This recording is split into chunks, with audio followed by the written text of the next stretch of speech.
a hablar acerca del Dios santo que tenemos. Vamos a hablar de la santidad de Dios. Santidad de Dios. Para la mayoría de las personas, relaciona o lo que es santo se relaciona con lo que es moral. Normalmente cuando pensamos en términos de santidad, pensamos en términos de moralidad. Y cuando pensamos en un Dios santo, pensamos en un Dios que es perfectamente moral. Y esto, permítame decirles, que en términos de santidad es parcialmente, no parcialmente cierto, es algo que toca con la santidad, pero la santidad es mucho más que moralidad. Y con respecto a Dios, vemos a través de las Escrituras de que el tema de la santidad es más grande y es más rica de lo que normalmente nosotros consideramos. Cuando hablamos de santidad, a mí me gusta hablar también de la fuerza creadora de Dios. Y recordemos cómo Dios hizo el universo. En el primer día, el Señor separó la luz de las tinieblas. La fuerza creadora de Dios, o Dios mismo, en el segundo día, separó en la tierra las aguas de arriba de las aguas de abajo. En el tercer día, a las aguas de abajo, y a la parte de arriba llamó cielo, y a la parte de abajo llamó mar. En el tercer día, en el mar, en la parte de abajo, separó las aguas e hizo la tierra. Y también hizo en el tercer día brotar hierba y todo árbol frutal. Y vio ese Dios creador, poderoso y único, que todo era bueno y bueno en gran manera. En el cuarto día, el Señor hizo el día y la noche. Colocó el sol para que señorease en el día y la luna en la noche, y puso las estrellas en el firmamento e hizo las estaciones. En el quinto día, el Dios poderoso y creador hizo los animales de agua, los peces en el agua y las aves del cielo. Y vio Dios que todo lo que había hecho era bueno y bueno en gran manera. El sexto día, el Señor hizo todos los animales terrestres y al hombre como corona de la creación. Y el séptimo día, un animal también, ¿cierto? Y el séptimo día, el Señor descansó. Es decir, el Dios que tenemos es un Dios con una increíble fuerza creadora. Creó el mundo con toda su belleza y toda su vida. Y estas habilidades hacen a nuestro Dios un Dios único.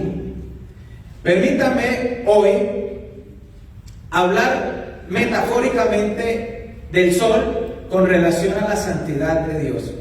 Obviamente, el Dios que creó el sol es increíblemente, exponencialmente superior al sol.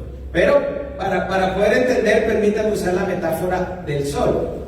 El sol es un astro increíblemente poderoso. Y pudiéramos decir que todo lo que está alrededor del sol es también poderoso. Y si hablamos en términos de santidad, diríamos que todo lo que está alrededor del sol también es santo. El sol es una estrella única, por lo menos en nuestro sistema solar. El sol es poderosísimo y el sol también es generador de vida. Sin el sol, si hablamos no en términos espirituales, sino en términos de ciencia, sin el sol sería imposible la vida aquí en la tierra. Entonces, el sol es único, es poderoso y es generador de vida. Por eso me gusta el sol, para hacer la comparación con la santidad de Dios. Pudiéramos entonces decir que entre más nos acercamos al sol, más intenso empezamos a sentir el poder del sol. El poder del sol y la bondad del sol, la bondad porque el sol ayuda a que haya vida, por eso hablamos de la bondad del sol, se puede tornar peligroso si nos acercamos demasiado. Es más, acérquese demasiado al sol, o lo que se acerque al sol será aniquilado por el poder del sol. Lo mismo sucede con la santidad de Dios. Una presencia impura no puede estar muy cerca de Dios. No porque Dios sea malo, no. Es que Dios es tan poderosamente bueno que es difícil, imposible estar literalmente tan cerca de Dios, de su santidad, de su presencia. Quiero que entendamos la santidad de Dios a la luz de algunos textos de la Biblia. Permítanme invitarles al libro de Éxodo capítulo 3.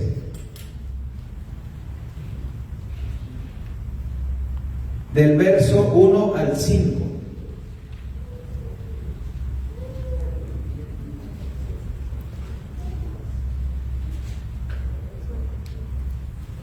Éxodo 3, del 1 al 5.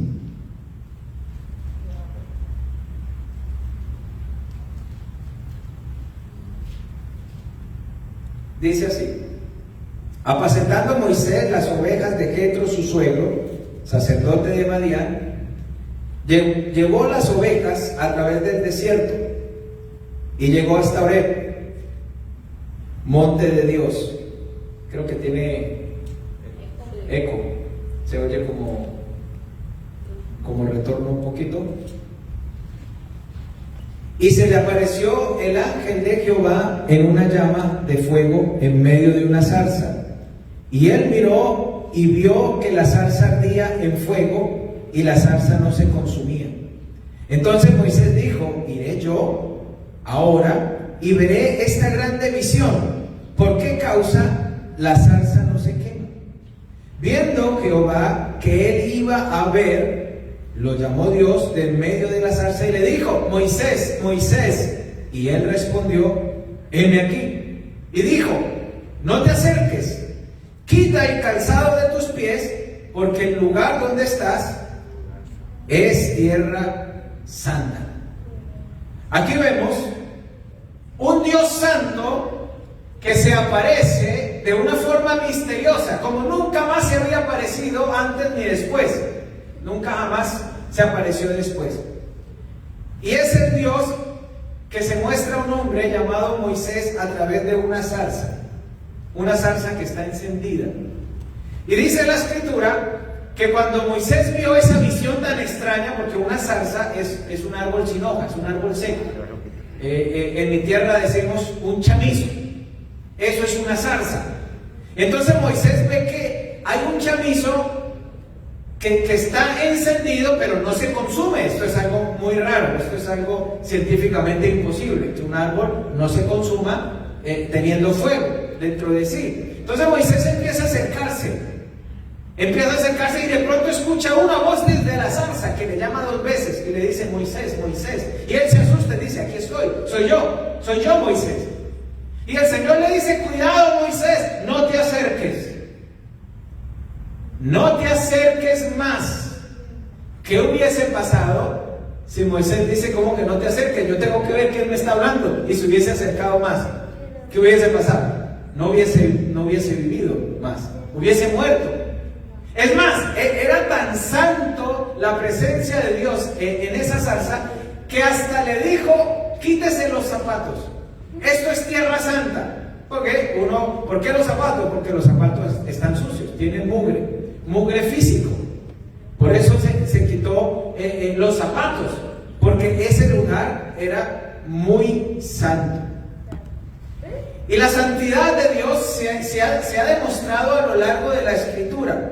Por ejemplo, en una ocasión Abraham iba a ofrecer un sacrificio a Dios, y ofreciendo ese sacrificio de pronto vio a un horno humeando y también vio una antorcha encendida, y esa era una representación de la esencia y de la santidad de Dios.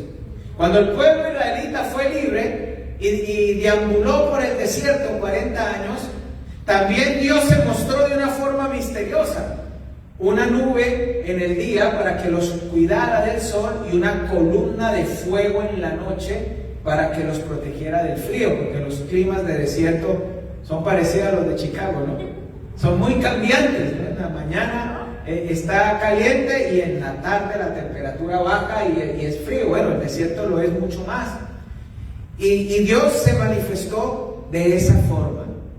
Ahora, sigamos viendo. Todo lo que hoy vamos a ver en la Biblia tiene que ver con la santidad de Dios. El tabernáculo y el templo. ¿Qué relación tiene el tabernáculo y el templo? Muy sencillo. Para entenderlo de una forma más fácil, el tabernáculo era como un pre-templo. Porque los israelitas eran nómadas, iban de un lugar a otro lugar, a otro lugar, a otro lugar. Entonces el tabernáculo era una carpa gigantesca que no era propiamente un templo, pero tenía las funciones que después tuvo el templo. Entonces los israelitas, a donde se dirigían, levantaban carpa e iban. Pero había algo común tanto en el tabernáculo como en el templo, y eran las tres áreas: el atrio exterior, el lugar santo y el lugar santísimo.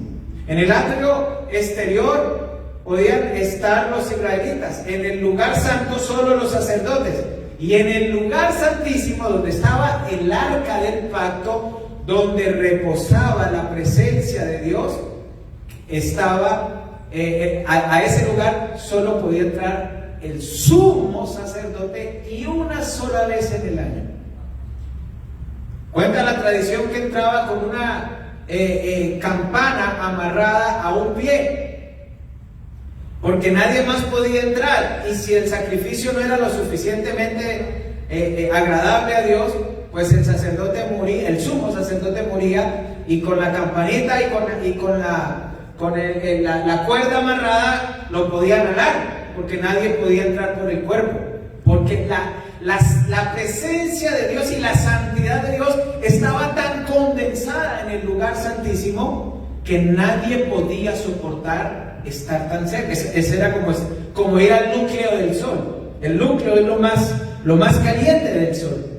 Y el lugar santísimo y el arca específicamente era como el núcleo del sol. Nadie podía permanecer allí por la santidad de Dios. Tanto fuera israelita como fuera sacerdote, corría peligro para acercarse. Y entonces, ¿cuál era la solución para poder llegar allí? Aún el sumo sacerdote, que era el único que entraba. Pues habían dos formas de purificarse. Una era purificación moral y otra era purificación a través del ritual.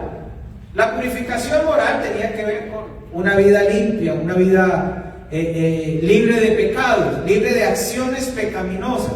Eso era la purificación moral. Pero la purificación ritual, el Señor la da en el libro de Levíticos. Es un libro que nos habla cómo el israelita debía purificarse para poder entrar al templo y poder acercarse a Dios. Eso era un ritual para poder entrar. ¿Purificarse de qué? No sé si usted recuerda que en varios textos del Antiguo Testamento hace referencia a lo que era algo inmundo. Por ejemplo, un cadáver era considerado como algo inmundo, tanto de ser humano como de animal. Y tocar un cadáver era tocar algo inmundo. La lepra, que era una enfermedad infectocontagiosa, era considerada algo inmundo. Y como el ser humano está en un proceso de decadencia, su cuerpo tiene plazo, tiene ciclo de vida, pues el ser humano también genera fluidos considerados también inmundos.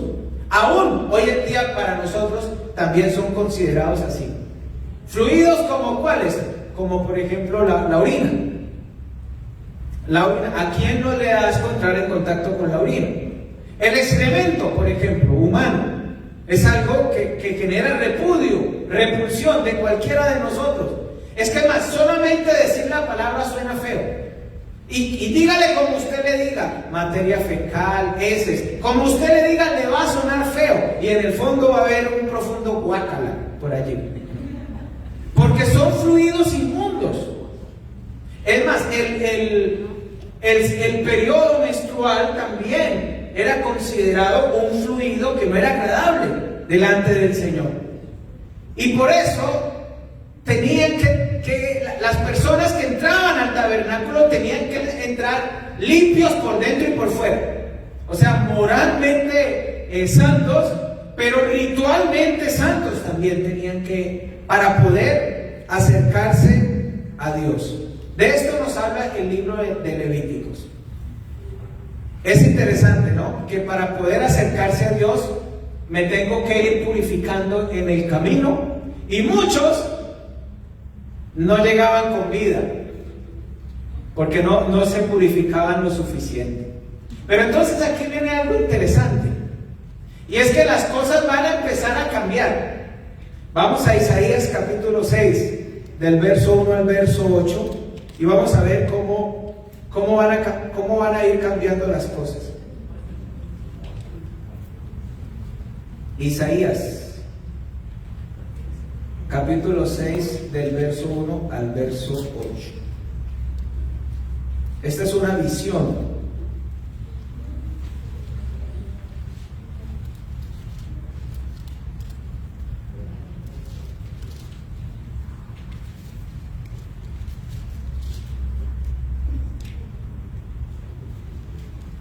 Dice así: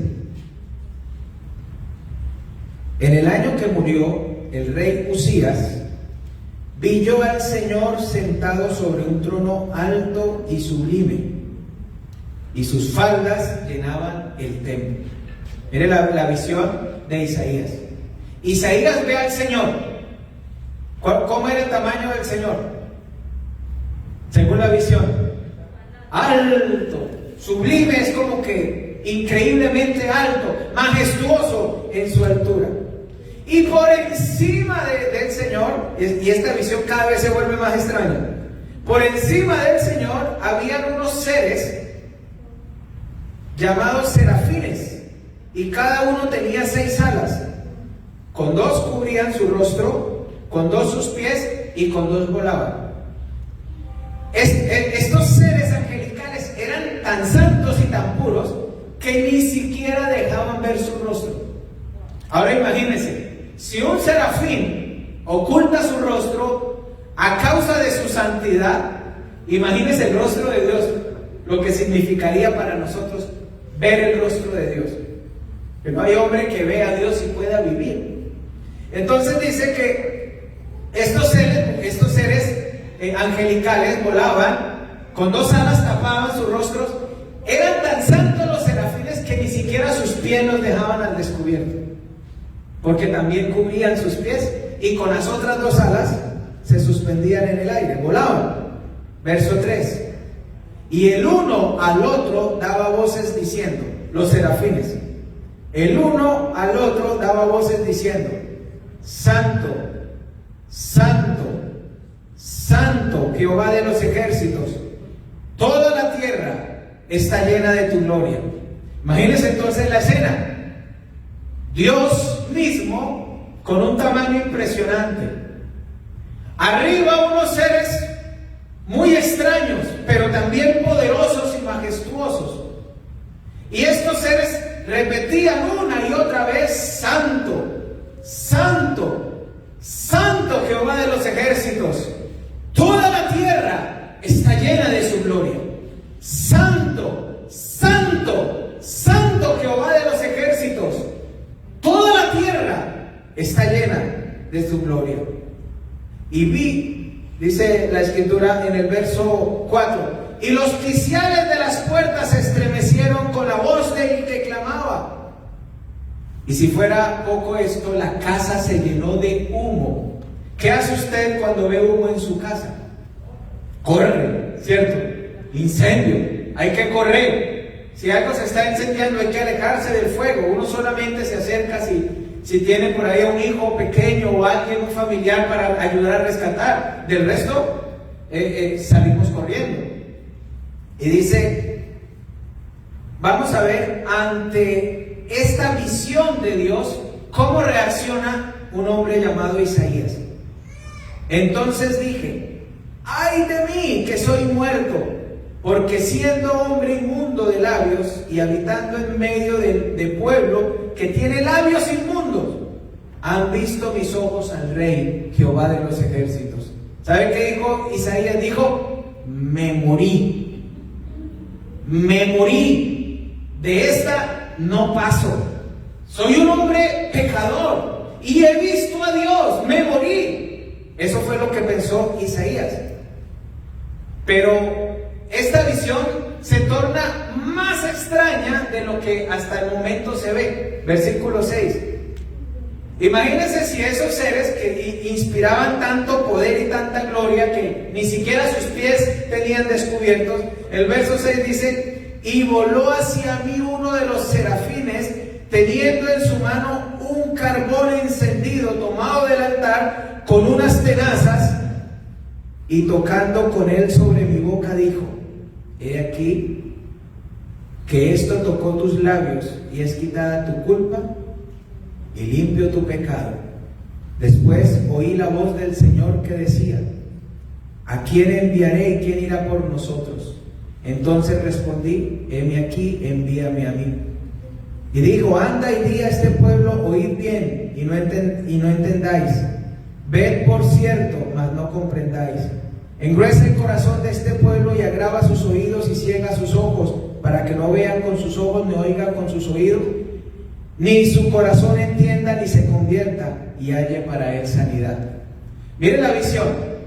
Este serafín toma un carbón encendido de las brasas y con una tenaza se va acercando, se va acercando, se va acercando, se va acercando, se va acercando, hasta que toca los labios del profeta y le dice, ya tu inmundicia es quitada de ti. Ahora miren, me llama la atención lo que dicen los serafines. Los serafines no dicen, Santo Jehová de los ejércitos, toda la tierra está llena de su gloria. Tampoco dicen, Santo, Santo, Jehová de los ejércitos, toda la tierra está llena de su gloria. ¿Sabe qué dice? Santo, Santo, Santo, Jehová de los ejércitos. Mire, cuando nosotros vemos los otros atributos que están en la palabra del Señor, de la Biblia, no encontramos que ninguno de ellos se repita 3 veces. La Biblia no dice que Dios es amor, amor, amor. Ni tampoco dice que Dios es misericordia, misericordia, misericordia. Ni también dice que Dios es ira, ira, ira. Ni Dios es justicia, justicia, justicia. Pero sí dice que Dios es santo, santo, santo. Eso sí nos dice la Biblia. Y que toda la tierra está llena de su gloria. Pongámonos un poco en el lugar del profeta Isaías. El rey Usías, que acaba de morir, marca el fin de una era de prosperidad en el reino de Judá, para empezar un proceso de decadencia.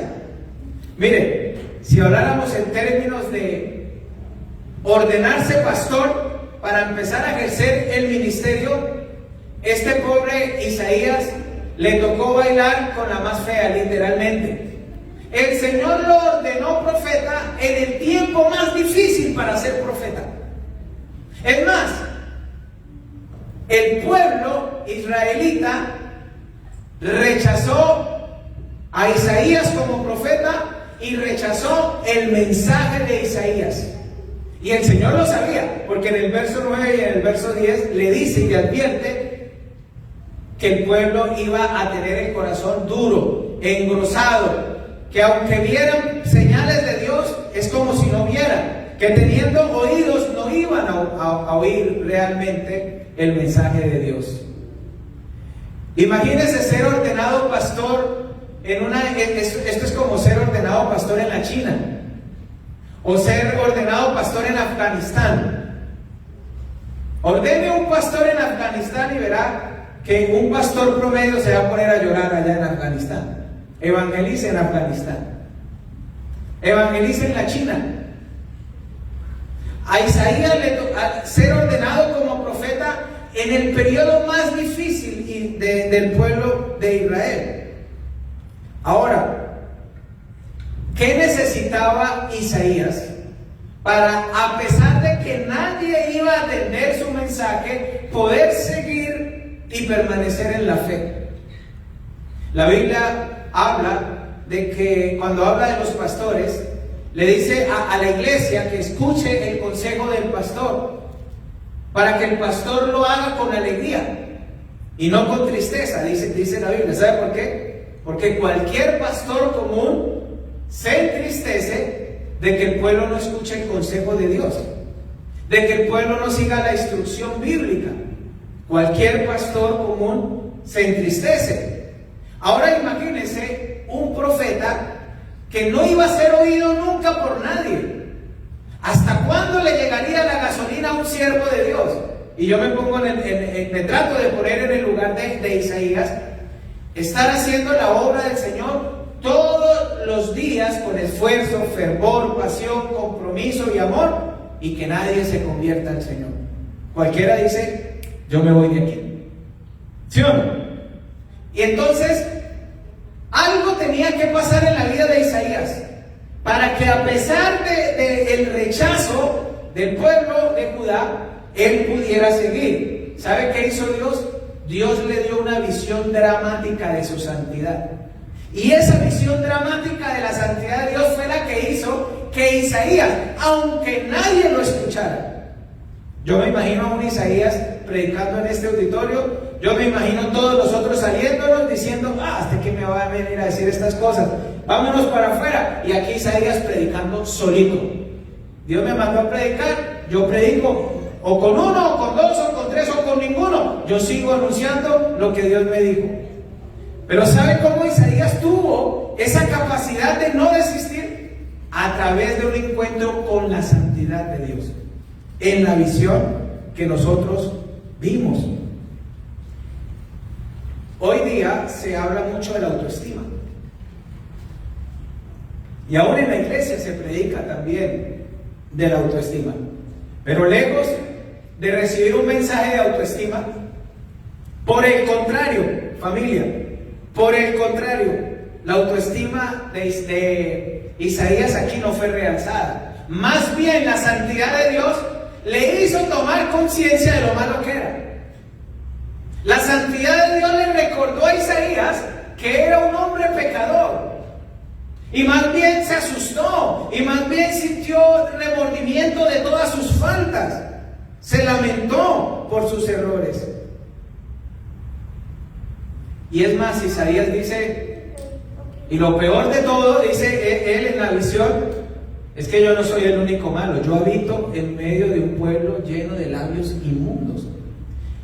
Y los labios inmundos están asociados con la falta de santidad. Si usted recuerda, en el libro de Mateo, por allá en el capítulo 12, el Señor dice que el hombre bueno, del buen tesoro de su corazón que saca, lo bueno dice, y el hombre malo, del mal tesoro de su corazón saca lo malo, porque de la abundancia del corazón habla la boca. Es decir, lo que yo hablo está ligado a lo que es la santidad del Señor. Por eso, en Santiago capítulo 3, que es una exposición magistral de lo peligrosa que es la sin hueso. ¿Sabe cuál es la sin hueso, no? La lengua. Lo peligrosa que es la lengua. Santiago capítulo 3 dice que con la misma boca que decimos santo, santo, santo Jehová de los ejércitos, ofendemos al hombre que fue creado a la imagen y semejanza de ese Dios santo que yo estoy alabando.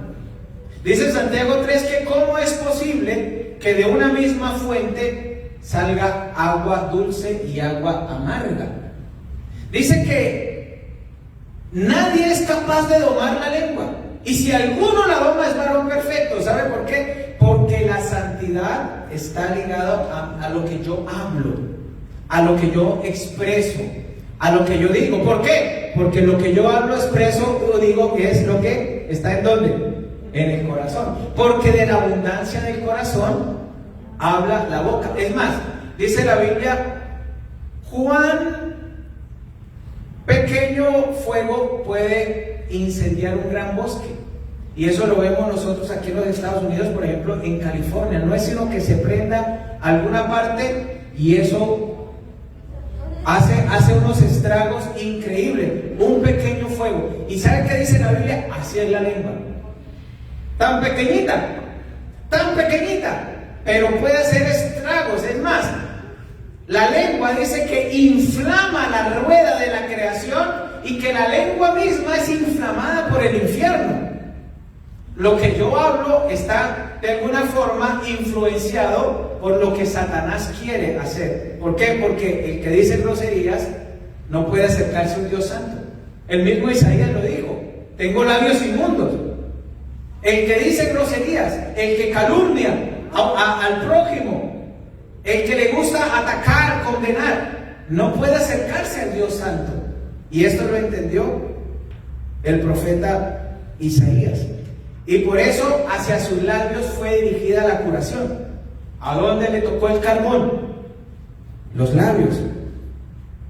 En esta visión, Dios quería que su santidad tuviera un gran impacto en la vida de Isaías. Dios quería que Isaías perseverara aunque su mensaje fuera rechazado. Isaías nunca perdió la visión del Dios a quien él servía y a quien tanto quería agradar. ¿Por qué Isaías creyó que iba a morir? Isaías conocía las reglas. Isaías sabía que para poder entrar al templo, lugar santo, lugar santísimo, habían que pasar una serie de ritos de purificación y que al lugar santísimo no entraba cualquiera. Y él se sintió en el lugar santísimo, sin haberse purificado. Por eso él conocía las normas, conocía las reglas. Por eso él dice, o él cree, que va a morir y tiene miedo de ser destruido. Cuando un hijo de Dios, en este caso un miembro del pueblo israelita, tocaba un animal, ¿cómo quedaba esa persona? Inmunda.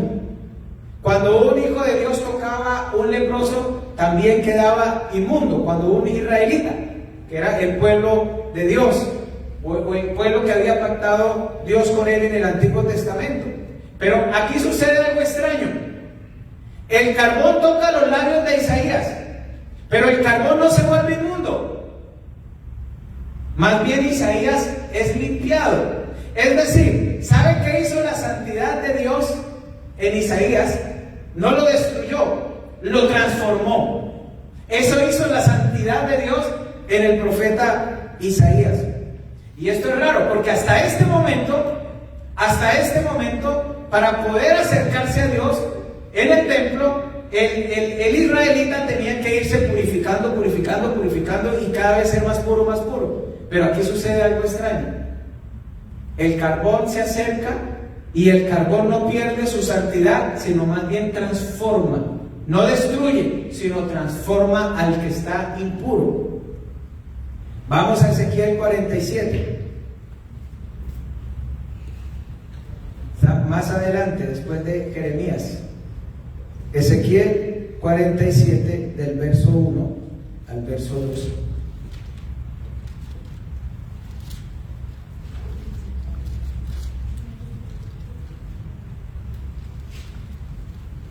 Hoy vamos a ver visiones extrañas, pero las vamos a entender a la luz de la santidad de Dios.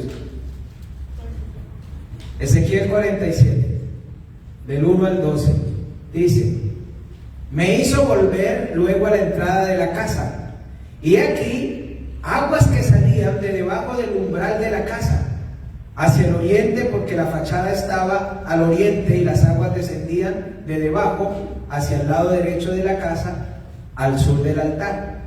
Y me sacó por el camino de la puerta del norte y me hizo dar la vuelta por el camino exterior, fuera de la puerta, el camino del que mira al oriente, y vi que las aguas salían del lado derecho.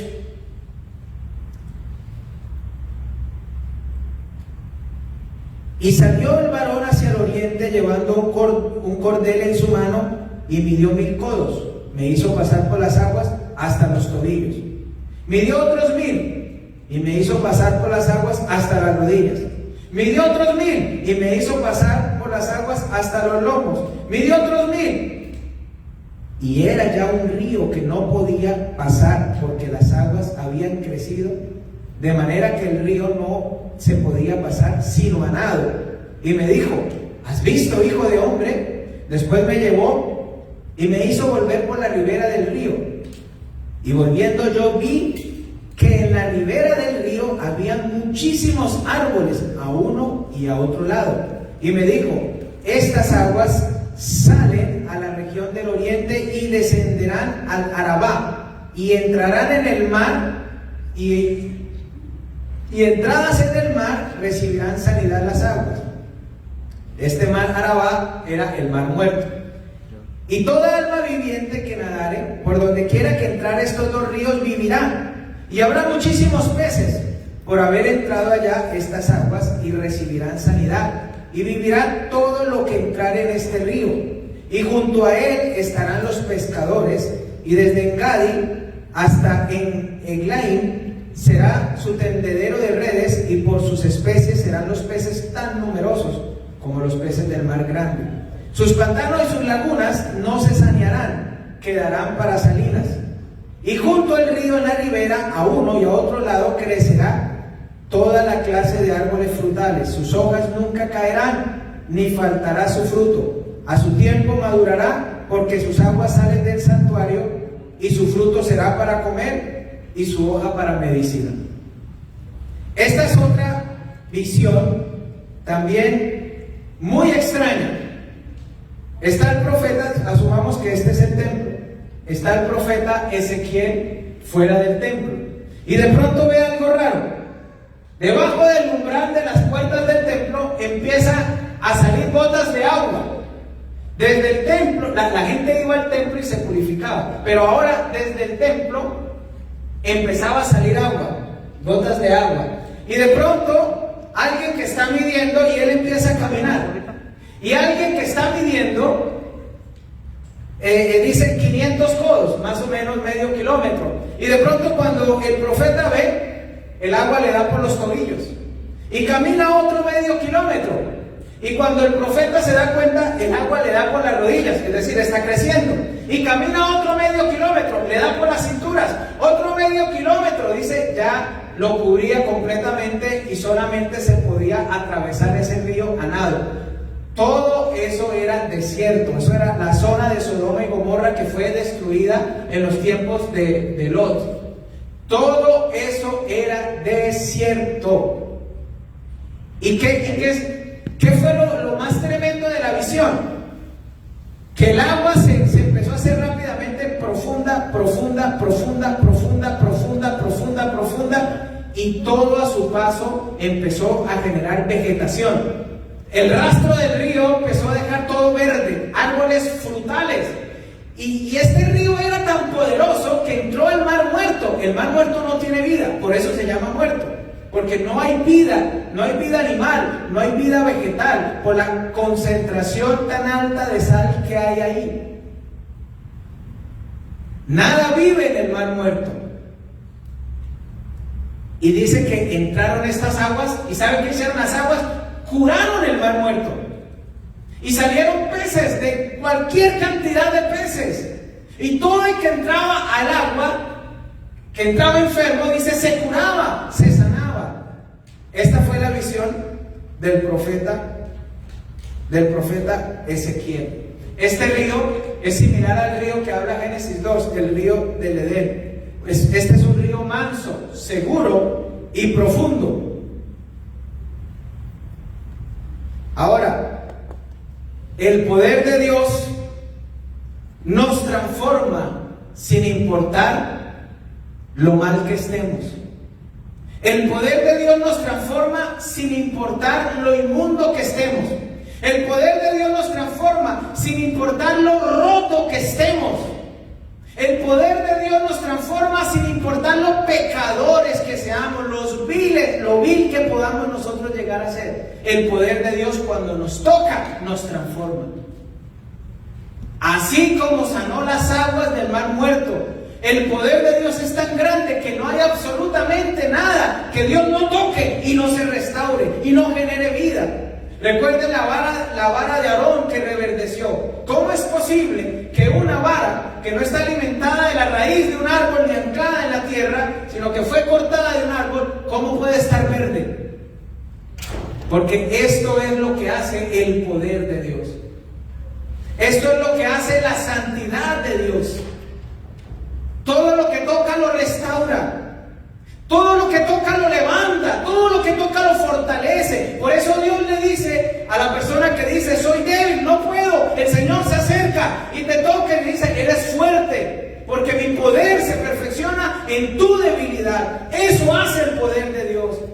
Levanta al pobre, al cansado, al menesteroso saca del muradar. Da fuerza al que no la tiene. Por eso el profeta dijo, forjad lanzas de vuestras hoces y espada de vuestros asadores.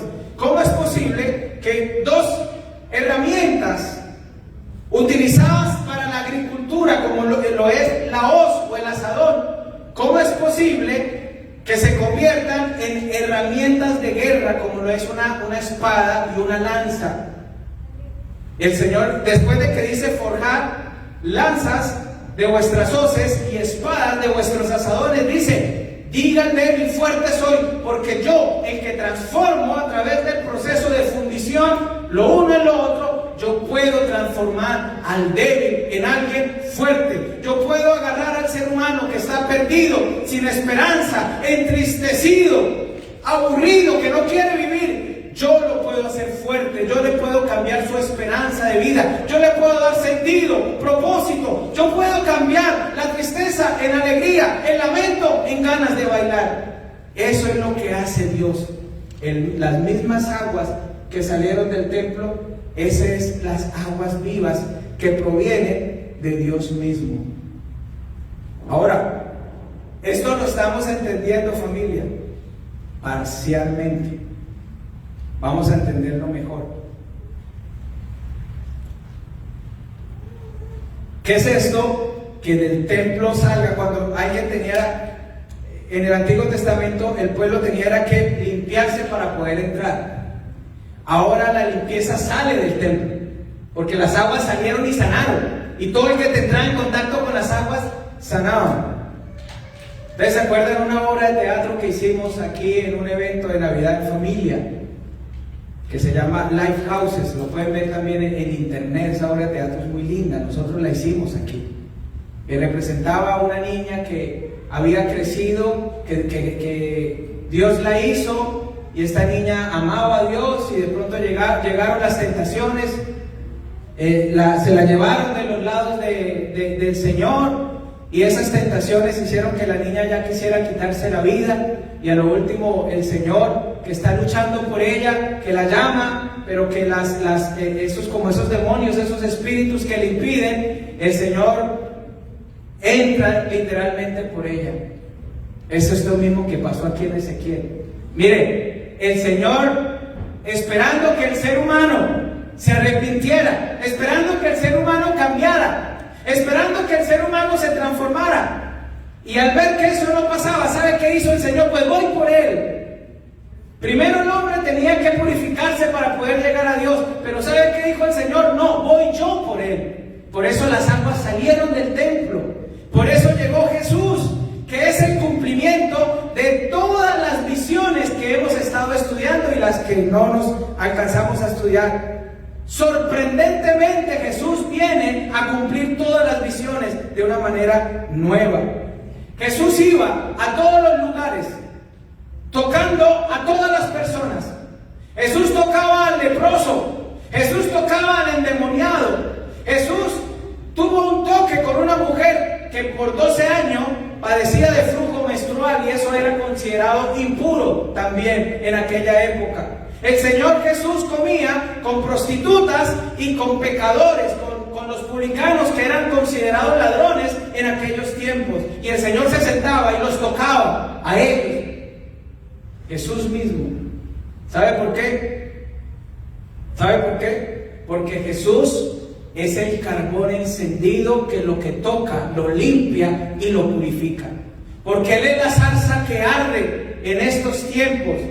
Porque el Señor Jesús es la encarnación misma de la santidad de Dios.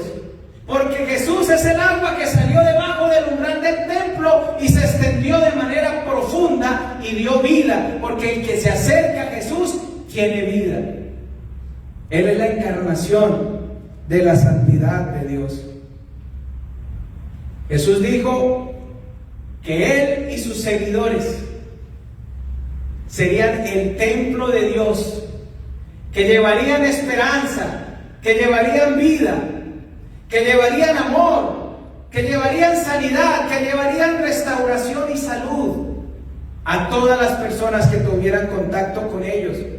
Recuerde la entrevista que tuvo Jesús con una mujer samaritana en Juan capítulo 4, cuando Jesús le pide a esta mujer agua del pozo. Y esta mujer le dice, porque no sabía con quién estaba hablando: ¿cómo tú, siendo judío, me pides a mí de beber agua? Que yo soy mujer samaritana. Judíos y samaritanos no se llevan entre sí. Y el Señor le dice: si tú supieras quién habla contigo, más bien tú le pedirías a Él, y yo te daría agua viva.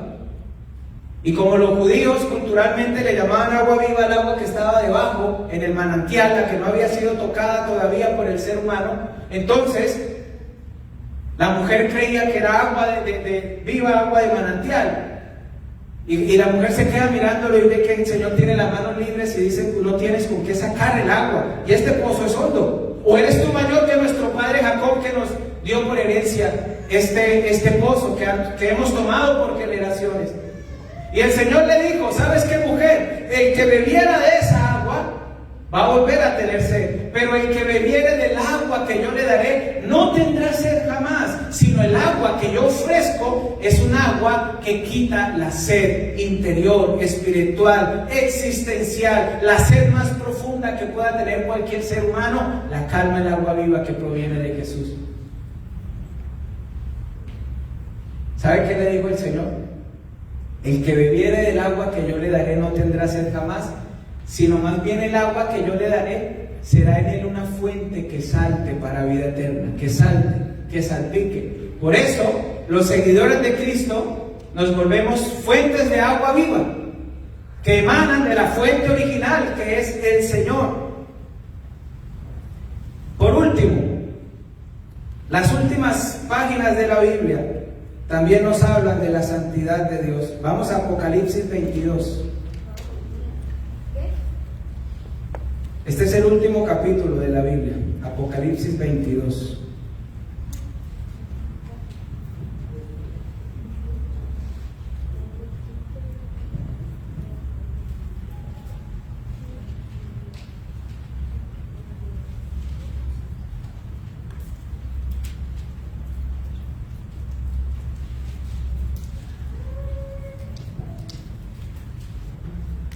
Dice así, 22 del 1 al 5. Después me mostró un río limpio de agua de vida, resplandeciente como el cristal, que salía del trono de Dios y del Cordero. En medio de la calle de la ciudad, y a uno y otro lado del río, estaba el árbol de la vida, que produce 12 frutos, dando cada mes su fruto, y las hojas del árbol eran para la sanidad de las naciones. Y no habrá más maldición, y el trono de Dios y del Cordero estará en ella, y sus siervos le servirán, y verán su rostro, y su nombre estará en sus frentes. No habrá allí más noche, y no tienen necesidad de luz de lámpara, ni de luz de sol, porque Dios el Señor los iluminará, y reinará por los siglos de los siglos. Este río es el mismo río de Ezequiel, es el mismo río del Edén, es el río que proviene de Dios, de la esencia de Dios. Es el río que fluye, que inunda y que toca toda la creación, quitando toda impureza. Literalmente aquí está hablando cuando estemos en la Nueva Jerusalén con el Señor, donde el templo del Señor será todo el mundo, donde no necesitaremos sol, no habrá ni sol, ni habrá luna, porque el Señor, ni necesitaremos antorcha, dice, porque el Señor será nuestra misma luz. El agua es símbolo de vida eterna y dice que desde el trono de Dios fluye el agua. Ahí habla el trono de Dios y del Cordero. ¿Quién es el Cordero? Jesús. Y la pregunta es, ¿por qué habla de alguna forma del Padre y del Hijo? ¿Y dónde está el Espíritu Santo? ¿Dónde está el Espíritu Santo ahí en la visión? Es el agua. El Espíritu de Dios es el agua. Es el río vivificante que sale del trono de Dios y del Cordero. Cuando Adán y Eva pecaron, recuerde que ellos no pudieron seguir comiendo del árbol de la vida y ellos perdieron la inmortalidad. Y desde ahí hasta estos días, mientras el hombre siga siendo dominado por el pecado, no puede probar del árbol de la vida. Pero ¿qué pasa aquí en esta visión? El árbol de la vida está ahí continuo, porque ya no estaremos dominados por el pecado, porque esta es una visión cuando estemos con el Señor. El árbol de la vida dando fruto constante. Y fíjense que no es un árbol, es un tipo de árbol, pero hay varios árboles, que son el árbol de la vida. El árbol de la vida. En este pasaje hay 8 cosas deliciosas que me encantan, que vamos a experimentar. Ríos de agua viva, el árbol de la vida. Dice que nada estará bajo maldición. Va a haber un servicio de adoración continuo. Continuo estaremos adorando al Señor. Una comunión tan íntima con Dios que podremos ver el rostro de Dios, dice allí. Un nombre en nuestras frentes que va a indicar que somos posesión de Dios. No sé si usted recuerda que el sumo sacerdote en su vestimenta, en la mitra, tenía aquí una placa que decía santidad a Jehová. Y ahí tendremos el nombre de Dios, tendremos la luz de Dios y reinaremos con Él. Dice ahí la Escritura.